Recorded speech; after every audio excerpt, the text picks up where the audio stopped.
And another side story. So we were at In-N-Out Burger, and I had went outside. I did some drone stuff. My wife and my daughter were inside, and I come back in, and it's a girl. She's sitting right beside us, and it's a boy. I guess her boyfriend sitting there, and she's crying, talking about she want to go and screaming like, "Leave me alone! I want to go! I want to go!" And so I'm looking, I'm like, what's going on? And they were kind of sitting there like they knew something. This has been going on for a minute, but I was outside. So I was like, come on, let's go, let's get ready to go. Cause I don't know what's going on. Somebody crying, doing all that, but we kind of watching. So I asked her later, I was like, what was up with that? She was like, I was about to call the police because I didn't know whether this girl needed help or what she was doing. I was like, I don't know about that. Like sometimes you can't get in people's business because they just be acting up and they on drugs and you be doing that kind of stuff. And then you mess around and call the police, they be mad at you. You know what I'm saying? But you never know what kind of situation is going on. But you just have to be mindful of what's going on and start looking at clues and stuff like that. I don't think she was in danger, but people like to do that kind of stuff and they're just off. They like to play victim and do that kind of stuff. So and my knee was hurting. Shit. Well, if that riverboat happened, my knee was hurting. I had to think about it. I think you would have jumped in at the riverboat. The first scene they beating them down like that. I'd be like the first black guy trying to break it up. Right. So if I was over there getting beat up, you'll come over there. Your knee won't be hurting. That adrenaline start kicking. Like that. But after the first beat up, when everything cool off, my knee was hurting. I said, I ain't jumping over that motherfucker. Right. Now my knee was feeling good. I'm up at it. Right. But if my knee was hurt, I ain't jumping up in that motherfucker. See, that's why I say you can take the biggest thug out there, let that knee go out on that back, it calms them down because you can't scrabble no more. Right? No, not for real.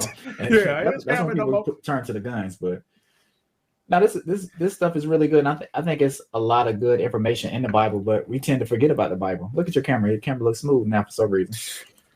And I'm the only one at the damn house. Yeah, we forget about the Bible, and the Bible just showed there how Christian husbands or godly husbands supposed to treat their wives. Gotcha. And if you got a guy treating like that, why not submit? He taking everything you got into consideration. All right. So, does the Bible have anything about side niggas in the Bible? Do they speak on any of that kind of stuff? Brady, you know good well. Well, but why? But that's a big thing. Yeah, they speak on it. Any person with a side, throw them off to the streets. So if you married and your husband died, you got a right to get married. But if you start helping all these other people, Jesus only saved one prostitute. All right, he ain't saying nothing else. And they was from the streets, right? So it ain't be like that. Side niggas. But that don't even make no damn sense. Yeah, it does today. Just to some people, though, like that's a real thing, and people feel like they need a partner and somebody on the side too to go along with their family. And that's why we in the situation we at now. How many side pieces they got in the Asian community? Right, and we wonder why we behind. Like I said, and focusing on the wrong stuff. How many side pieces they got in the Indian community? Right. And I was thinking, not like I say, not to start jumping on women again, but like, what's her name? Sexy Red with that song and Sukiyana. Where are the white women that's doing the same thing, or the Asian women that's doing the same thing? It just seems like it's always our community with that type of ratchet behavior, and it's okay, or it's glorified, or it's promoted. Okay, I don't think the Asian women are doing that publicly and privately. The white people, yes, they doing that publicly. Okay, that's what I'm saying. But it's fine to do it privately, but where it's on a stage where young girls can see it, older women can see it, and it just makes us look bad. But it's like that's the thing to do. You know what I'm saying? It's popular to be rapping those lyrics, just like it's popular to be rapping about selling drugs or killing people. Like murder isn't good. Like they like to talk about King Von and all the people who killed. Murder is good if it's not your own people. But that's what I'm saying. Like it's fine unless somebody kills your parents or your brother. You know what I'm saying? Two birds, one stone. A group of people enrich themselves at the same time when they enrich themselves, that other group who's opposite of your group destroys itself. Right. Two birds with one stone. But what if the group is the same group? Like that's our problem. We're destroying. It ain't the same group. Our black people don't enrich themselves.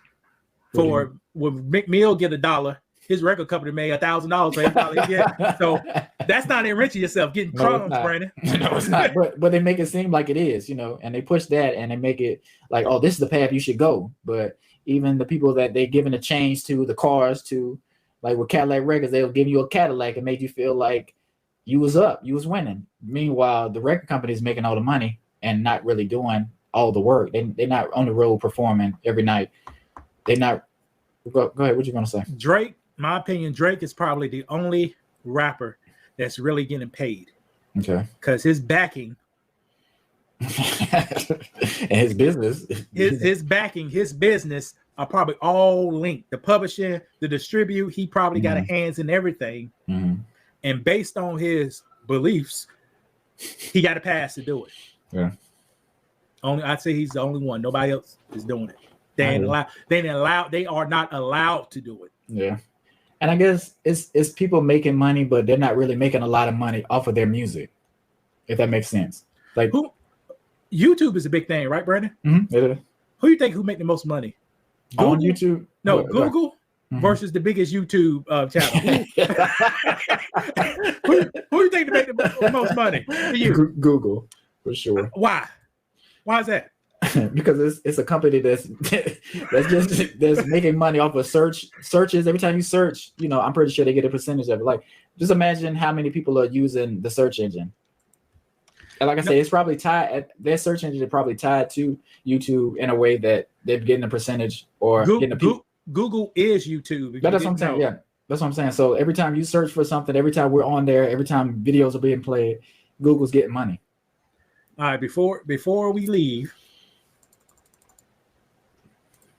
Google in 1 quarter, 4 months, they made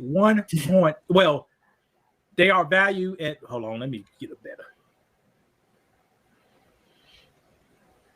All right, here's a better one. Cash flow. Google, after all expenses was paid, they didn't owe nobody no money. That's impressive. They in their pockets, after all expenses, interest, and everything, they pocket $68.25 billion, Brandon. Right. So you think of YouTube, the biggest YouTube channel,